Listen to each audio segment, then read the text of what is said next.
Noticentro 1, CMI.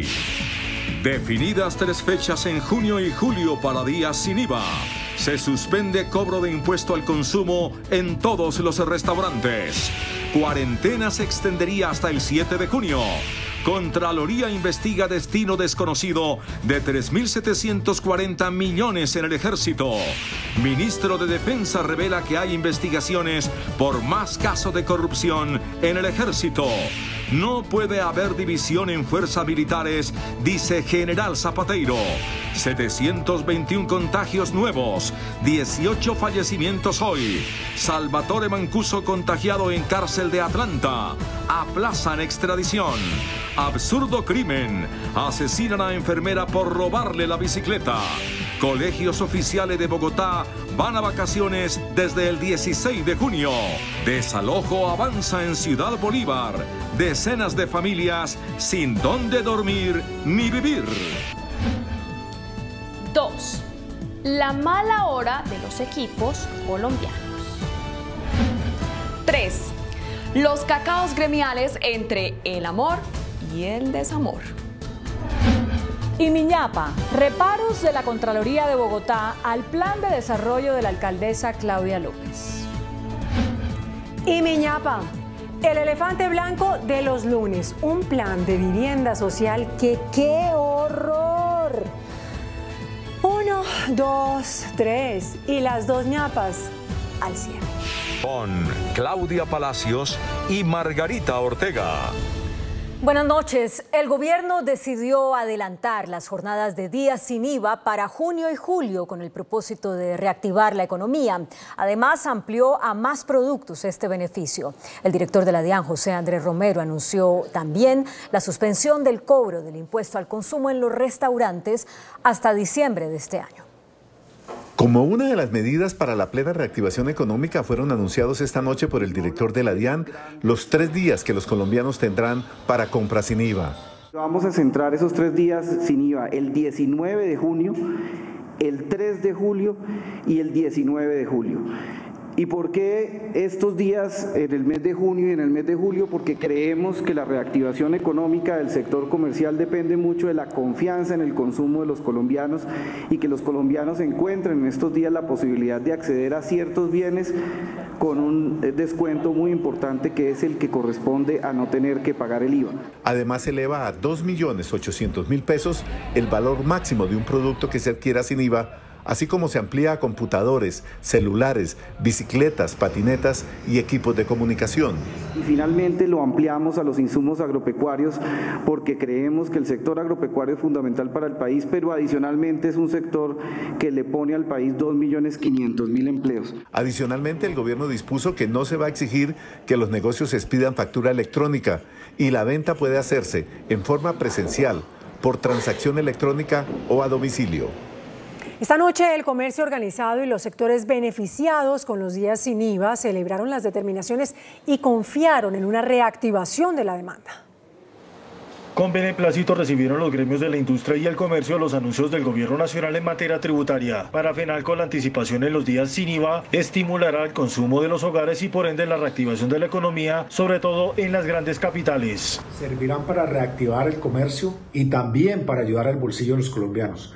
Pero es importante que al 19 de junio, que es la primera fecha, esté todo el comercio organizado funcionando para que de esta manera todos se puedan beneficiar. Sectores que hoy están con ventas caídas en el 100% van a tener la posibilidad de un aliciente, ya sea vía comercio electrónico o podría ser también un take-out en el comercio. El gremio de los restaurantes celebró la decisión de suspender el pago del impuesto al consumo al señalar que esta es una de las primeras medidas de alivio para la industria. Es el primer alivio concreto que recibe una industria gastronómica que ya acumula quiebras del 24% del total de los negocios. Para el caso de las confecciones, las medidas son positivas, pero aún falta para aliviar la caja de las compañías que no tienen ingresos. Le solicitamos nuevamente al gobierno nacional de verdad medidas eficientes y la primera medida que pensamos que hay que tomar de manera inmediata es la apertura de los establecimientos de comercio. El comercio electrónico salió favorecido. La cuarentena podría ser prorrogada un periodo más hasta la segunda semana de junio, según se desprende del anuncio hecho esta noche por el gobierno de flexibilizar el aislamiento preventivo obligatorio para los mayores de 70 años. Según versiones extraoficiales, el gobierno anunciaría en las próximas horas la prórroga de la cuarentena, que inicialmente debe vencer el próximo lunes. Se prolongaría hasta el 7 de junio. Esa es la conclusión del anuncio que el ministro de Salud, Fernando Ruiz, hizo esta noche sobre la flexibilización del aislamiento preventivo que tienen los adultos mayores, que obligatoriamente deben permanecer hasta el 30 de mayo. El ministro dijo que gracias al aislamiento de los adultos mayores se han salvado muchas vidas de personas de más de 70 años de edad.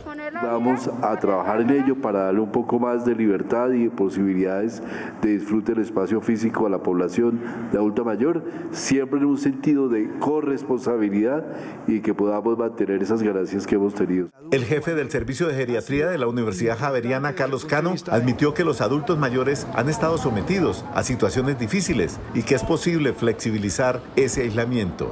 Nosotros tenemos la responsabilidad de hacer un desconfinamiento, si se puede decir, prudente, responsable, con protección a esta misma población. Por su parte, Soraya Montoya, directora de la Fundación Saldarriaga Concha, explicó que con los adultos mayores no se ha pretendido desconocer sus derechos, sino proteger sus vidas con este aislamiento. La Contraloría General detectó 73 irregularidades en un paquete de contratos celebrados por diferentes guarniciones del Ejército durante los últimos 5 años.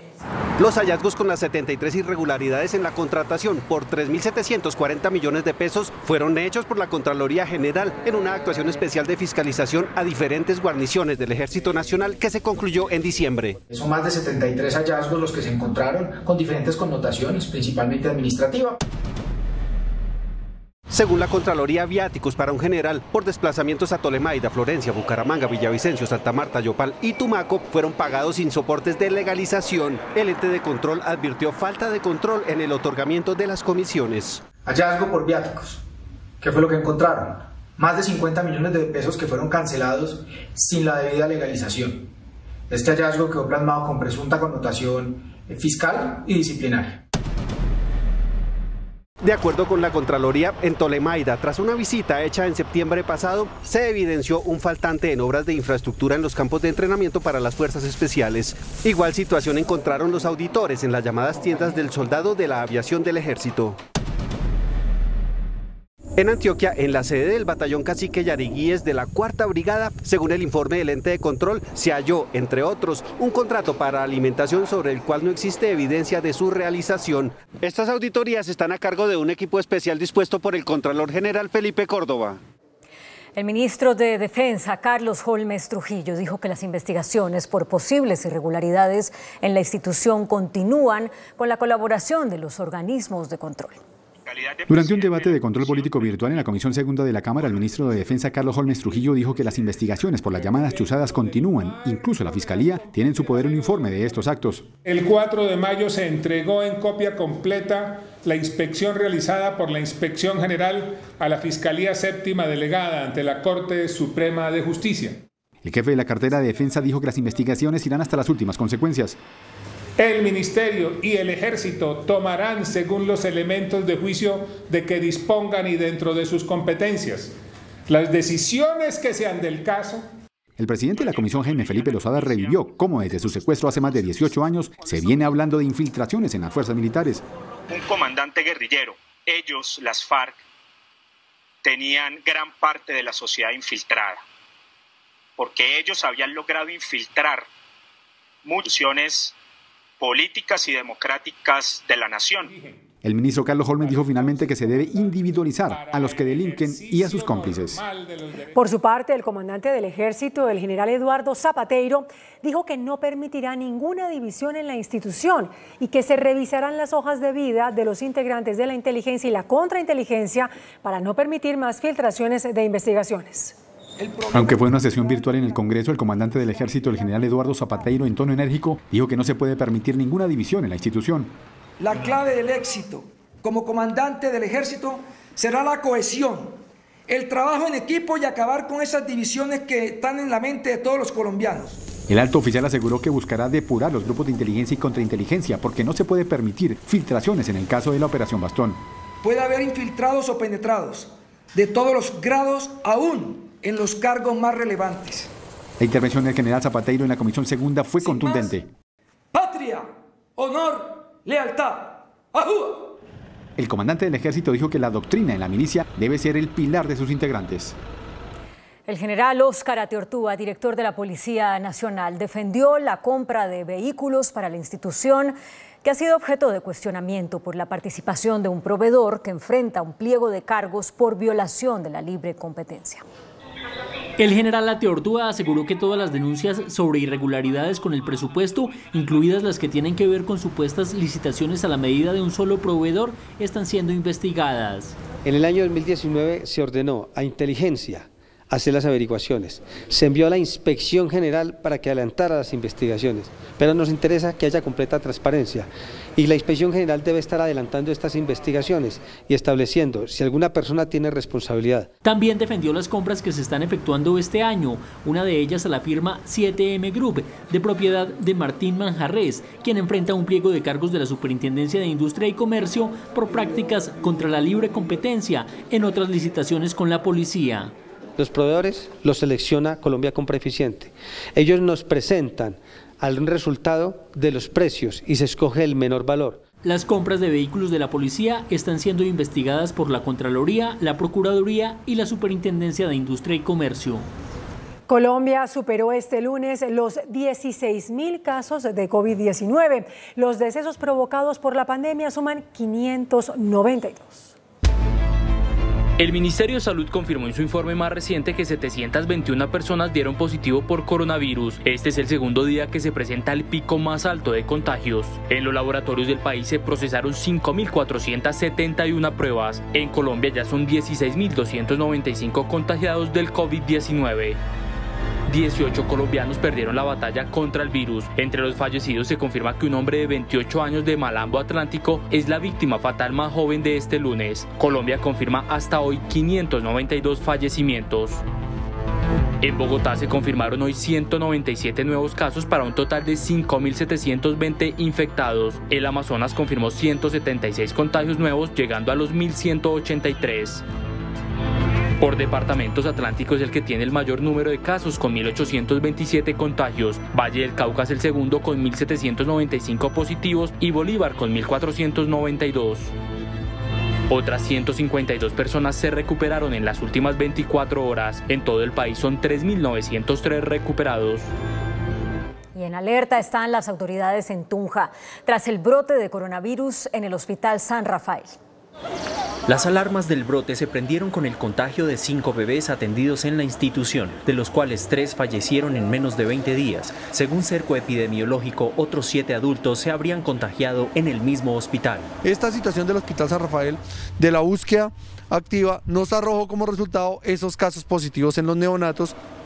Y es allí donde prendemos alarmas. La demora en la implementación de medidas de aislamiento, toma de pruebas y protocolos de desinfección habrían sido los causantes de este brote, según fuentes al interior de la institución. En el solo Hospital San Rafael de Tunja ya hemos tomado 389 pruebas entre pacientes y trabajadores del sector de la salud. La Secretaría de Salud restringió el ingreso y atención a nuevas maternas, quienes serán atendidas en otras IPS, mientras se logra controlar la situación al interior del hospital. En el proyecto de Hidroituango ya son 11 los empleados contagiados de coronavirus. El COVID-19 fue detectado en el campamento hace unos días cuando 2 empleados infectados llegaron desde Santander al cambio de turno en la obra. El gerente para el COVID en Antioquia, Luis Gonzalo Morales, explicó que se hará el cierre sanitario del proyecto, más no el cese de las obras. La defensa de Salvatore Mancuso informó que el ex paramilitar se contagió con el coronavirus en la cárcel de Atlanta, donde está recluido, y que por eso no pudo asistir a la audiencia virtual de imputación de cargos prevista para hoy. El ex jefe paramilitar dio positivo en una prueba de coronavirus hecha por las autoridades carcelarias estadounidenses. La información fue confirmada por su abogado, quien explicó que por este diagnóstico se tuvo que aplazar una audiencia en Bucaramanga a la que estaba citado el ex paramilitar vía teleconferencia. Está aislado en una cárcel de Georgia, en los Estados Unidos, donde actualmente se encuentra en recuperación. Mancuso, quien ya cumplió una sentencia por narcotráfico en Estados Unidos, está a la espera de ser enviado a Colombia para que responda por más de 11.000 delitos como masacres y desplazamientos forzados. Incluso Colombia ya solicitó formalmente su extradición. La policía de Bogotá anunció una recompensa de 10 millones de pesos por información que permita ubicar a los autores del asesinato contra la enfermera Jenny Cerquera, quien perdió la vida tras el hurto de su bicicleta. En esta ciclorruta del Parque Bosa Porvenir en el sur de Bogotá fue asesinada Jenny Cerquera, una enfermera de 27 años que departía con su pareja cuando fue interceptada por dos sujetos, quienes con armas de fuego los amenazaron para que entregaran sus bicicletas. Entonces yo entregué una bicicleta y pues ella, digamos, puso un poco de resistencia. Y ahí fue cuando el tipo le disparó. Aunque un ciudadano venezolano aparentemente relacionado con los hechos fue capturado, la Policía Metropolitana de Bogotá anunció una recompensa de hasta 10 millones de pesos para quien dé información que ayude a identificar a los responsables. Estamos ofreciendo una recompensa de hasta 10 millones de pesos para quien aporte información valiosa, porque la prioridad, insistimos, desde la Policía Nacional es la captura de estos delincuentes. La víctima era madre de 3 niños y trabajaba como enfermera geriátrica en la Clínica Mederi de Bogotá. La Secretaría de Educación de Bogotá definió el periodo vacacional para los colegios públicos. Iniciará el 16 de junio. Los colegios públicos de Bogotá saldrán a vacaciones del 16 de junio al 3 de julio. A través de esta resolución, la Secretaría de Educación oficializó la fecha de receso para más de 792.000 estudiantes en la capital. Lo que estamos proponiendo a los colegios es que del 1 al 15 de junio sigamos desarrollando el aprendizaje en casa. El documento también establece un descanso para los docentes que va desde el 22 de junio al 3 de julio. Por ahora, los colegios seguirán en clases virtuales, pero cumplidas las vacaciones de mitad de año y dependiendo del contagio del coronavirus, se tomarán determinaciones sobre el regreso presencial a las aulas. La resolución no cobija a los colegios del calendario B. El presidente del Consejo de Estado, Álvaro Namen, solicitó la reapertura del sistema judicial, mientras que la presidenta del Consejo de la Judicatura, Diana Remolina, advirtió que el regreso al trabajo presencial debe hacerse bajo estrictas medidas de salubridad. Partiendo de la base de que la justicia no ha parado sus actividades, el presidente del Consejo de Estado manifestó que es indispensable volver a la normalidad y que los actores de la justicia vuelvan a trabajar presencialmente. El Consejo de Estado sí expresa un deseo de que se reanuden y normalicen las actividades judiciales. Nos referimos a aquellas que aún se encuentran suspendidas. La presidenta del Consejo Superior de la Judicatura manifestó que esos temas están siendo analizados para el retorno gradual desde el 25 de mayo. Tendremos que establecer reglas muy especiales para que el acceso a las sedes judiciales no sea un factor de riesgo para quienes tienen que acudir a ellas, y continuaremos siendo muy cuidadosos para proteger la salud de servidores judiciales, de abogados y de los usuarios, mientras que podemos restablecer todos los servicios de la justicia. Lo cierto es que los presidentes de las altas cortes manifestaron que después de esta pandemia nada será igual, incluso en la administración de justicia. Bueno, y por su parte el fiscal general Francisco Barbosa solicitó levantar la suspensión de términos judiciales. Dijo que hoy los zampones se están celebrando en sus casas. En su intervención en la Comisión Primera, el fiscal general se declaró asqueado con la corrupción y pidió que sean levantada la suspensión de términos, al menos en lo penal. Levantemos los términos para que los zampones no se beneficien de esta circunstancia y podamos avanzar también en unos temas que nos tengan una justicia en Colombia. También manifestó que en 2 meses de cuarentena la Fiscalía ha realizado 70.000 audiencias virtuales, la mitad del mismo periodo de 2019, pero que eso tiene una explicación, que antes había 1.000 capturas diarias y que ahora hay 80 o 100. Había 60, 50 homicidios diarios, hoy estamos hablando de 11 a 15 homicidios diarios. Y dijo, ¿cuántos funcionarios de la Fiscalía están trabajando? Hoy yo tengo en la Fiscalía 23.516 funcionarios activos. Tenemos 18.621 funcionarios que están en sus casas y tenemos trabajando de forma presencial 4.895 funcionarios en todo el territorio nacional. El fiscal informó que la Fiscalía tiene presencia en 480 municipios del país. A la grave situación en la cárcel de Villavicencio por los contagios con COVID-19 se sumó la fuga de un recluso y la muerte de un interno en una pelea. En la penitenciaría de la capital del Meta ya hay 867 contagiados con el virus COVID-19 entre internos y guardianes. Personal de Ecopetrol hizo entrega de equipos de bioseguridad a la Guardia Penitenciaria. Y en Colombia, 862 municipios están libres de COVID-19. Noticentro 1 CMI sobrevoló y visitó algunos municipios en los que la economía se ha reactivado en medio de la pandemia, como lo hizo Gutiérrez, también Caquesa. Poco a poco los alcaldes comienzan a aplicar medidas de bioseguridad. Y en medio de la crisis por el aumento de contagios de COVID-19 en Cartagena, se conoció la segunda renuncia en el gabinete del alcalde William Dow. Una semana después de la renuncia del secretario de Salud, hoy se conoció a través de un comunicado de la alcaldía de Cartagena la renuncia de Mónica Fadul, quien fue nombrada por el mismo alcalde como gerente de ciudad, cargo que por primera vez se desempeña en la ciudad. Las renuncias se dan en medio de la crisis que atraviesa la capital de Bolívar debido al aumento considerable de casos de COVID-19. En Cartagena en los últimos 18 días se nos triplicó el número de contagiados, igualmente ha incrementado el número de muertes. Por otra parte, hoy llegó a Cartagena la embarcación Susurro, señalada de aumentar los casos de COVID-19 en la isla de San Andrés, hasta donde llegó a llevar alimentos para surtir a la población. La embarcación, que tiene 5 tripulantes contagiados, estará en una zona de fondeo en la bahía de Cartagena. Entre tanto, hoy el Instituto Nacional de Salud reportó 132 casos para un total de 1.393 y 2 muertes que suman 69 en la ciudad. Más de 30 personas han sido detectadas como sospechosas de tener COVID-19 a través de drones térmicos en Bogotá.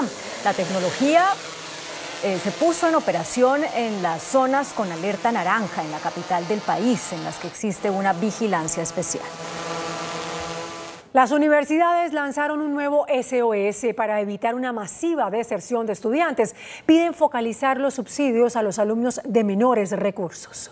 Que trabajan. En carta enviada al presidente Iván Duque, la Asociación Colombiana de Universidades pide apoyo del gobierno para evitar una masiva deserción de estudiantes. Según ASCUN, se requiere subsidios dirigidos especialmente a estudiantes de bajos recursos. Además, se requiere mayor presupuesto del gobierno para investigación. Medidas que tienen que ver con el favorecimiento de la matrícula de los estudiantes de la universidad pública, apoyo para la matrícula de las universidades privadas, créditos que le den caja a las instituciones de educación superior privadas y puedan solventar el momento de dificultad económica que están pasando. Distintas estimaciones indican que la deserción universitaria podría estar entre el 25% y el 50%. No educarse este semestre no es una opción, salvo que haya una imposibilidad económica para hacerlo. Pero una pregunta, ¿qué se va a quedar haciendo una persona 6 meses en una casa? La deserción dependería de la duración de la pandemia. Se dio el primer paso para la descongestión de las URIs en Bogotá. En las próximas horas serán trasladados 120 detenidos desde la URI de Puente Aranda a un centro especial habilitado por el distrito. En una visita al Centro de Traslado por Protección, lo que se conocía como la UPJ, la alcaldesa Claudia López pidió al Ministerio de Justicia y al IMPEC facilitar el traslado de detenidos para descongestionar las unidades de reacción inmediata. Alguien debe hacer cumplir a Minjusticia IMPEC sus funciones de custodia de privados de la libertad. La visita, que tenía como propósito verificar el lugar para el traslado de los sindicados, contó con el acompañamiento de la Personería, la Procuraduría y la Fiscalía. Ayúdenos, por favor, no queremos morirnos acá encerrados. La idea es contrarrestar el hacinamiento y evitar la propagación del coronavirus en URIs y estaciones de policía. Y es que hay más de 20 detenidos contagiados y 13 policías. Se necesita de coordinación y concurso de orden nacional y distrital para poder una solución inmediata al tema de hacinamiento y evitar el contagio y la propagación del COVID-19. Mañana la alcaldesa se reunirá con la Procuraduría para socializar las alternativas de traslado propuestas por Bogotá. También en Bogotá, el hospital de campaña en Corferias empezó a prestar sus servicios. Ya se atiende a los primeros pacientes con enfermedades de baja y media complejidad. Nora Torregosa fue la primera paciente que atendió el hospital de Corferias. En este hospital me operaron de corazón abierto, una válvula aórtica mecánica. Como ella, la mayoría son adultos mayores con enfermedades de baja y media complejidad, distintas al coronavirus. Personas con enfermedades que no demandan atención respiratoria, personas que no tienen COVID y que no tienen problemas de tipo respiratorio. Vamos poco a poco empezando a poner en marcha este nuevo recurso. Los pacientes han sido trasladados de hospitales públicos y privados, sobre todo de la red suroccidente, donde es necesario liberar espacio para ampliar las camas UCI, que ya registran una ocupación superior al 70%. Hacemos una pausa en Noticentro 1 CMI y al regresar desarrollaremos las siguientes noticias. ¿Se debe prolongar la cuarentena? Habla asesor del gobierno para enfrentar el coronavirus. Fenalco pide crear nuevo subsidio para pagar las primas de mitad de año. Un 62% de las pymes no han logrado acuerdo en contratos de arriendos. En confusos hechos murió una persona durante enfrentamientos entre cultivadores de coca y el ejército en Cúcuta. Los hechos ocurrieron en la vereda Totubito, corregimiento de vigilancia, zona rural de Cúcuta, cuando el grupo de erradicadores de cultivos ilícitos del ejército cumplía su labor y fueron atacados violentamente por un grupo de campesinos, resultando muerto Digno Bendía, de 44 años, líder social de la zona. Hubo un intercambio de disparos cuando esto se salió de control. Estamos en este momento adelantando las investigaciones de rigor. El ejército por el día de hoy nos acaba de asesinar a un campesino. No hiere a 4. Los soldados implicados en los hechos fueron separados para garantizar la investigación. Entre tanto, un teniente que hacía parte de esta operación continúa retenido por los campesinos.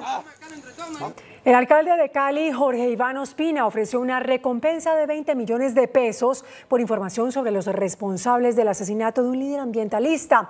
En el corregimiento de Villa Carmelo, en zona montañosa de Cali, fue asesinado Jorge Enrique Oramas, líder ambiental, guardabosque y protector de los farallones de Cali frente a temas de minería ilegal.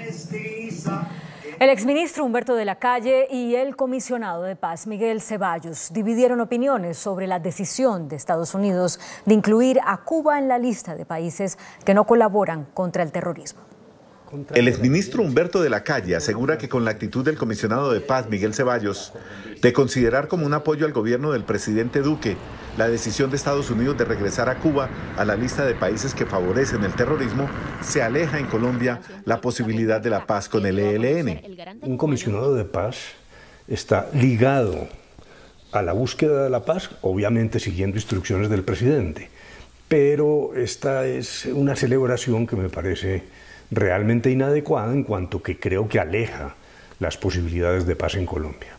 Una cosa es la implementación de los acuerdos y el carácter de garante que tiene Cuba, y otra cosa es la solicitud de extradición que Colombia seguirá presentando frente al gobierno de Cuba.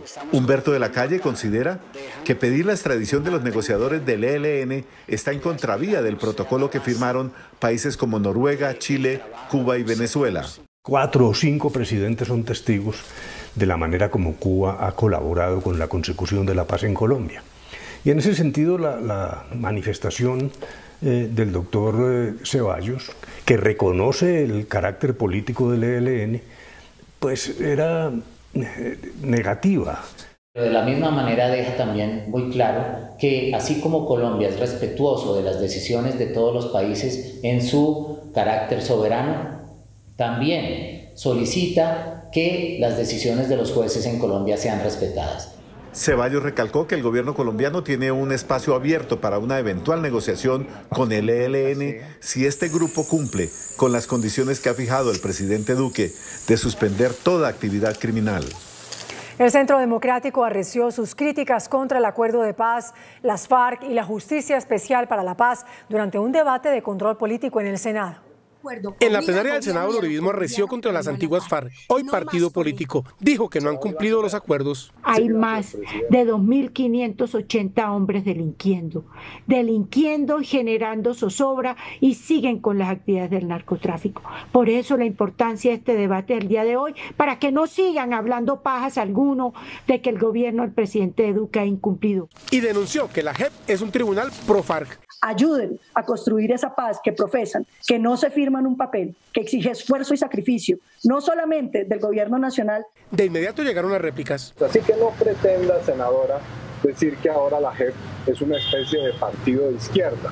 porque eso es una mentira como tantas otras que ustedes han dicho en este debate. Está demostrado que necesitan que exista la FARC como una amenaza para mantener el miedo y poder gobernar como lo han venido haciendo. Y de eso se trata, de revivir un fantasma. A esta hora continúa el debate en la plenaria del Senado. Gracias, presidente. Los senadores Álvaro Uribe y Roy Barreras protagonizan un nuevo choque. Cruzaron acusaciones sobre tráfico de influencias y corrupción. El nuevo choque entre los senadores inició por una mención que hizo Barreras sobre el polémico contrato de publicidad que firmó el gobierno con la firma Dubrans. Barreras señaló que este contrato fue entregado a una persona cercana a Uribe por apoyar la campaña del presidente Duque, a lo cual el senador contestó: Mi vida ha sido esculcada de todas las formas y no me encontrarán un abuso de recursos públicos, a diferencia del ladrón que cambia de bando para buscar escondites. Asimismo, Uribe anunció una denuncia que fue radicada por el abogado Abelardo de la Espriella. Ante el cruce de acusaciones, Barreras le pidió hoy a un juez que ordene una rectificación por parte de Uribe. De un juez de paz, sus múltiples injurias y calumnias y ataques contra mí y otros defensores de paz. El caso ahora quedó en los estrados judiciales, tanto en la Corte Suprema como en un despacho de un juez de paz. Para el jueves fue programada en la Corte Constitucional la resolución de la tutela que interpuso el exministro Andrés Felipe Arias, con la que reclama la revisión del proceso en el que fue condenado a 17 años de cárcel por la Corte Suprema de Justicia. La tutela del exministro Andrés Felipe Arias, en la que reclama la revisión del proceso en el que fue condenado a 17 años de cárcel por la Corte Suprema de Justicia, por agenda está prevista para resolverse el jueves en sala plena, donde la mayoría de los 9 magistrados es partidaria de conceder el recurso. La Corte Constitucional, que otorgaría la tutela, aún está definiendo en qué casos con condenas de única instancia de la Corte Suprema se podría aplicar la doble conformidad o una segunda instancia. Expertos como el exprocurador Jaime Bernal consideran que esa clase de revisión debería darse en casos donde no se ha cumplido la pena ni hayan prescrito. Si la pena se extinguió por cumplimiento integral material o por prescripción, no tiene sentido tramitarla según instancia. La Corte ya ha manifestado que el hecho de conceder el recurso para que la condena de Arias sea revisada no significa que vaya a terminar absuelto. De hecho, la sentencia de 17 años puede ser confirmada por la Corte Suprema. En un 80% se cumplió el desalojo de una de las más grandes invasiones de Bogotá y de América Latina, Altos de la Estancia. Cerca de 350 ocupaciones ilegales fueron desmanteladas. Hace 20 días se inició lo que parece una guerra entre moradores del sector Altos de la Estancia en Ciudad Bolívar y la fuerza pública, una invasión de más de 46.000 metros cuadrados en lo alto de la montaña. Por necesidad, porque no tenemos un arriendo, estamos acá en la espera a ver qué nos solucionan. Desde la Alcaldía Mayor dicen que detrás de ellos están los tierreros, es decir, redes criminales que impulsan las invasiones ilegales. También dicen que hay ollas de vicio. Aquí no hay criminales ni hay todo lo que ellos dicen. Y si hay lo que ellos dicen, entonces que se lleven a los que son. Sus moradores se defienden. Aseguran ser gente humilde que vive del rebusque, de trabajo informal, construcción, vendedores de calle, limpiadoras y recicladores. No me dejo tumbar mi casa, padre, porque yo no tengo para dónde irme, negro. Muchos de los moradores de Altos de la Estancia deciden abandonar sus humildes ranchos cuando son amenazados con bienestar familiar y la posibilidad de perder a sus hijos. Y el bienestar me sacó para afuera a buscar, ¿cómo se llama?, un arriendo, y me dejaron botado en Sierra Morena. Cuando regresé no tenía nada en la casa. Estamos acá, como usted lo puede ver, hicimos un cambuche donde la comunidad del sector nos dejó estar. Altos de la Estancia se había convertido en la ocupación más grande de América Latina. En Cúcuta, una madre de 2 menores de edad que habrían sido abusados sexualmente denunció que el proceso no avanza en la Fiscalía. Después de 15 días de haber presentado la denuncia ante la Fiscalía, Alejandra Cota, madre de 2 niños gemelos de 2 años y medio de edad, que supuestamente fueron abusados sexualmente en el Jardín Hogar Niña María de la Fundación Asilo Andresen, administrada por la diócesis de Cúcuta, hasta hoy las autoridades no han ordenado ninguna acción contra el supuesto violador. Hasta ahora la Fiscalía no se ha pronunciado. Estuve llamando al investigador que nos hizo la citación, tanto a la directiva del colegio como a la hermanita que cuidaba a los niños de 2 años. Esta madre venezolana exige celeridad a la Fiscalía en este proceso donde están involucrados 2 niños. Es un caso muy grave, no porque sean mis hijos, cualquier niño que haya vivido una situación similar se le tiene que hacer justicia y se le tiene que hacer valer sus derechos. El comportamiento de los menores cambió por completo, situación que cada día empeora. El comercio organizado y los hoteleros advirtieron que no tienen recursos para pagar la prima de mitad de año y pidieron al gobierno subsidios para poder cancelar esa obligación. El cierre de miles de empresas por la crisis del COVID-19 generó un serio interrogante en torno al pago oportuno de la prima de mitad de año. Ante la parálisis, el gremio del comercio pidió al gobierno crear un nuevo subsidio para poder cubrir esa obligación. No hay recursos, hay total liquidez, no hay caja. El acceso al crédito es muy precario, por lo cual estamos planteando la posibilidad de que se extienda el subsidio de la nómina al pago de la prima o en su defecto se aplace para pagarla en el segundo semestre. La incertidumbre sobre la reapertura llevó a los empresarios a pedir al gobierno que se disponga de un alivio adicional. Difícilmente los hoteleros, teniendo ya 2 meses de cierre, podremos atender esa obligación laboral. La prima legal equivale a un salario al año. En 2020, para quienes devengan el mínimo, la obligación asciende a 438.000 pesos a pagar en junio y otro tanto en diciembre. El proyecto para crear una prima familiar para las clases menos favorecidas que impulsaba el expresidente Álvaro Uribe prácticamente se hundió en la Comisión Séptima de la Cámara. El ponente del proyecto, Jairo Cristancho, del Centro Democrático, anunció que en la actual situación es prácticamente imposible impulsar una iniciativa de este tipo. El proyecto sería reducido a un bono estudiantil. La presidenta de ACOPI, Rosemary Quintero, afirmó que gran parte de las pymes no han logrado un acuerdo para el pago de arriendos. Un estudio hecho por ACOPI muestra las dificultades para las pequeñas y medianas empresas para el pago de los arriendos en medio de la crisis del coronavirus. El 62% de las pymes no han logrado acuerdos con los propietarios de los establecimientos. La mayoría de los contratos son de 1 millón de pesos y 1,5 millones de pesos mensual. Un 60% de los negocios tiene más de 5 años, el 15% entre 6 y 10 años y un 10% más de 16 años. Se pide tener en cuenta la antigüedad para la flexibilización de los acuerdos. Negociar más allá de lo pactado en un contrato, negociar el valor del canon, el tiempo, modo e incluso la terminación. Se espera agilizar estos procedimientos entre las partes. La presidenta de Procolombia, Flavia Santoro, reportó un crecimiento récord en la inversión extranjera no minero-energética. De acuerdo con cifras del Banco de la República, la inversión extranjera entre enero y abril de 2020 sumó un total de 3.533 millones de dólares, un alza de más del 4% frente al mismo periodo de 2019. Solo la no minero-energética registró 1.591 millones de dólares, con un alza récord de 141%, impulsada por los sectores de las manufacturas y la agroindustria. Procolombia destaca las cifras y señala que el país mantiene el apetito inversionista. Vamos por muy buen camino en nuestro propósito de hacer de la inversión extranjera una nueva fuente de crecimiento. Sobresalen las cifras en medio de un difícil panorama internacional por el COVID-19. Y el Consejo de Estado tumbó la norma que fijó en 4 años el periodo de los superintendentes de Industria, Financiero y de Sociedades. Esto al fallar una demanda contra el decreto que reglamenta los periodos de esos 3 superintendentes. El alto tribunal señaló que deben ser cargos de libre nombramiento y remoción por parte del presidente de la República. La Agencia Nacional de Infraestructura caducó el contrato de la Red Férrea del Pacífico. De acuerdo con la entidad, el concesionario encargado del proyecto incumplió las obligaciones para el desarrollo de la obra.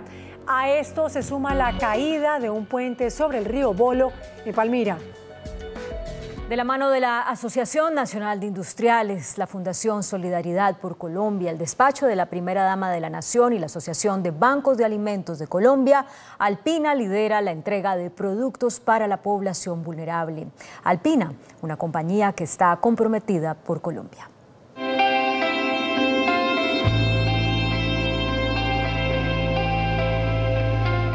De la mano de reconocidas asociaciones, fundaciones y bancos de alimentos, Alpina está liderando la entrega de productos de alto nivel nutricional para la población vulnerable que tanto lo necesita. En esta gran tarea para ayudar a sobrellevar la crisis por el coronavirus, Alpina se ha vinculado al programa Unidos Somos Más País de la Asociación Nacional de Industriales ANDI, programa al cual se le realizó una importante donación de recursos aportados voluntariamente por trabajadores y colaboradores de Alpina para la compra de mercados y la dotación de unidades de cuidados intensivos en distintas regiones. La compañía adicionalmente apoya a la Fundación Solidaridad por Colombia y al despacho de la primera dama de la nación, María Juliana Ruiz, en la entrega de alimentos a las familias más necesitadas. De igual manera, Alpina cada mes aporta toneladas de productos a la Asociación de Bancos de Alimentos de Colombia, donde se brinda apoyo a personas en condición vulnerable, como niños de escasos recursos, mujeres cabeza de hogar, ancianos y población carcelaria. Además, en municipios donde operan plantas o centros de distribución, Alpina está suministrando refrigerios para la fuerza pública y el personal de salud.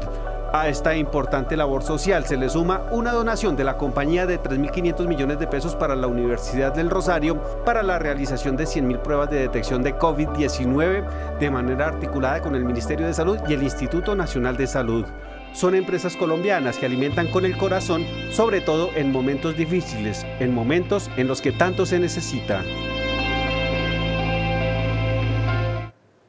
El índice de capitalización de la bolsa, que mide el comportamiento de las 20 principales acciones, cerró al alza. El índice de capitalización de la Bolsa de Valores de Colombia subió 2,77% a 1.082 puntos. La acción preferencial de Avianca fue la que más subió, con una valorización de 25,12% a 254 pesos. La acción del Grupo Éxito fue la que más cayó, con una pérdida de 1,74% a 11.300 pesos. La acción más negociada de la jornada fue la de preferencial Grupo Aval, al movilizar más de 29.000 millones de pesos. Y el dólar cerró a la baja. Indicadores económicos en Noticentro 1 CMI. La tasa representativa del mercado que regirá para mañana martes será de 3.851 pesos con 7 centavos. Los profesionales del cambio compran la divisa en promedio entre 1.320 pesos y la venden entre 1.450 pesos. Un euro cuesta 4.207 pesos. La libra de café en Nueva York se cotizó a $1.05. El azúcar se transó en 10,75 centavos de dólar la libra. El barril de petróleo WTI se cotizó en $32.38. La referencia Brent para Colombia se cotizó en $35.52. Una acción de Ecopetrol cuesta 2.050 pesos. El gobierno de Nicolás Maduro aseguró que tiene infiltrada la inteligencia y las fuerzas militares colombianas. El ministro de Comunicaciones de Venezuela, Jorge Rodríguez, presentó presuntas pruebas que vincularían a varios líderes de la oposición al intento de incursión marítima a su país, gracias a una supuesta infiltración de la inteligencia colombiana por parte del gobierno venezolano. Esto es producto de las infiltraciones que nosotros tenemos en el seno de la inteligencia colombiana, en el seno de la inteligencia de la Fuerza Armada colombiana, que nos permitió acceder a muchas horas de grabación.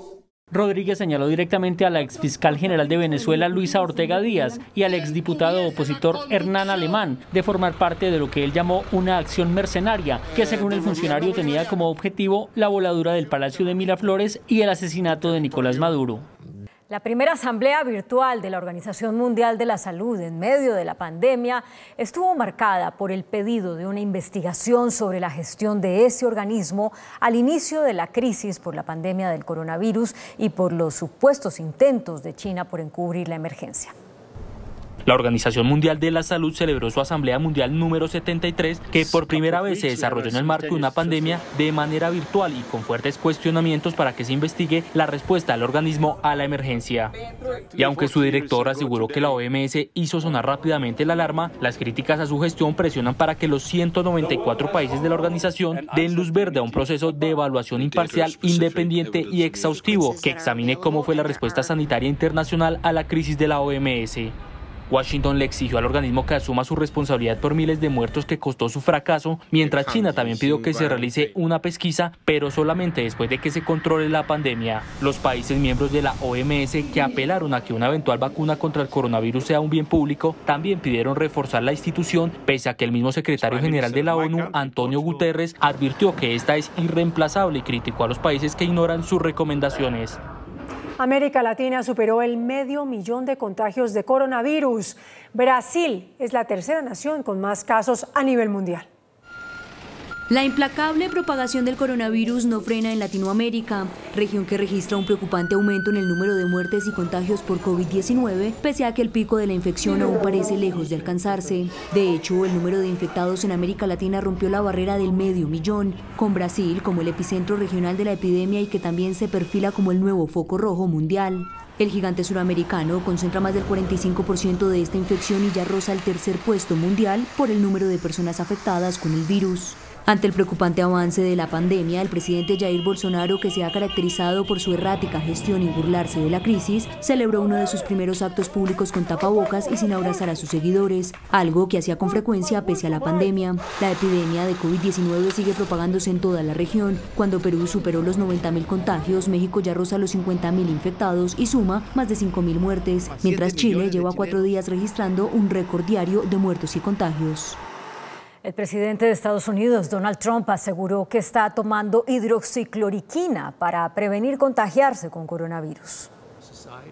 El mandatario Donald Trump continúa defendiendo el uso de la hidroxicloroquina como tratamiento contra el COVID-19. Hoy reveló que desde hace más de una semana toma a diario una pastilla del medicamento contra la malaria, cuya idoneidad para combatir el nuevo coronavirus no está probada. I'm taking it, hydroxychloroquine. Right now, yeah. A couple of weeks ago, I started taking it. Because I think it's good. I've heard a lot of good stories. And if it's not good, I'll tell you right. I'm not going to get hurt by it. Este tratamiento, que ha provocado cruces de opiniones entre especialistas y diversos países, no parece ser eficaz contra la COVID-19 en pacientes graves ni leves, según estudios. Sin embargo, el consumo de esta también tiene efectos secundarios y negativos en pacientes. En los casos más graves puede producir derrames cerebrales, infartos y problemas cardíacos, alucinaciones y depresión, e incluso ideas suicidas. Y Estados Unidos, epicentro mundial del coronavirus, superó hoy las 90.000 muertes por la pandemia. Estados Unidos es por lejos el país del mundo que, según informes oficiales, tiene el mayor número de muertes y casos detectados de COVID-19. La nación norteamericana superó hoy el umbral de las 90.000 muertes y los 1,5 millones de casos de coronavirus. En tan solo una semana esta cifra aumentó en 10.000 fallecidos y en poco más de 3 semanas en 30.000. El estado de Nueva York representa casi un tercio de las muertes reportadas en todo el país, con más de 28.300 decesos relacionados con la enfermedad. Mientras tanto, en el sur de Florida se comenzó la reapertura gradual de su economía con el inicio de actividades de algunos restaurantes y negocios. No obstante, las playas aún seguirán clausuradas hasta nuevo aviso, a pesar de que hace semanas decenas de personas salen a ellas a tomar el sol. Francia y Alemania propusieron crear un fondo de 500.000 millones de euros para la recuperación y reactivación de la Unión Europea tras la pandemia. Cuando Italia registró menos de 100 muertes diarias por primera vez desde el 9 de marzo y la mayoría de países europeos experimentan un descenso en el número de muertes y contagios de COVID-19, la reapertura gradual del viejo continente es inminente y en gran parte de este territorio las personas ya han empezado a salir a las calles, pese a que la amenaza de un rebrote aún es latente, según advierte la OMS. De hecho, ya hay preocupación por el exceso de confianza en algunas naciones, donde la llegada del verano, la apertura de comercios y el relajamiento de los confinamientos ya provocan aglomeraciones, donde no respetan las reglas de distanciamiento social ni se utilizan las medidas de protección mínimas como el uso de tapabocas. Por ejemplo, las playas en Italia se volvieron a abrir y con ellas el comercio y las personas regresaron, mientras los negocios como peluquerías, restaurantes y centros comerciales retomaron labores bajo estrictas medidas de seguridad tras más de 2 meses cerrados. En España, cientos de personas se han concentrado en el centro de Madrid desde la semana pasada para manifestarse en contra del gobierno. Y en Francia, las escenas de ciudadanos haciendo filas para poder entrar a una tienda de ropa desataron una fuerte polémica. Entre tanto, China prometió que de crear una vacuna contra el coronavirus, la considerará un bien público mundial una vez que esté disponible. El anuncio contrasta con el hecho hace unos días por algunas naciones que advirtieron que priorizarían la producción de vacunas para sus propios ciudadanos. China también anunció que proporcionará $2.000 millones durante 2 años para la lucha contra la pandemia. Por su parte, 2 compañías estadounidenses anunciaron que realizaron grandes avances en anticuerpos y en vacunas para combatir el COVID-19. La compañía biofarmacéutica Sorrento, con sede en California, Estados Unidos, asegura que desarrolló un anticuerpo que puede proteger las células de la infección del coronavirus y eliminarlo del organismo en un transcurso de 4 días. La empresa afirma que el agente neutralizante puede proporcionar una inhibición del 100% ante el COVID-19 y que el tratamiento podría estar disponible meses antes de que la vacuna contra el coronavirus llegue al mercado. Entre tanto, la firma de biotecnología estadounidense Moderna anunció que tuvo resultados positivos provisionales en la fase inicial de los ensayos clínicos de su vacuna contra el nuevo coronavirus, en un número reducido de voluntarios. Según la compañía, el compuesto produjo una respuesta inmune en 8 pacientes que la recibieron, de la misma magnitud de aquellos que se han contagiado con el virus. El Papa Francisco celebró su primera Eucaristía con la presencia de fieles en la Basílica de San Pedro. Tras 2 meses de cierre de la basílica, que fue previamente desinfectada, se permitió la entrada de algunos feligreses a una misa en la que el sumo pontífice celebró el centenario del natalicio de Juan Pablo II.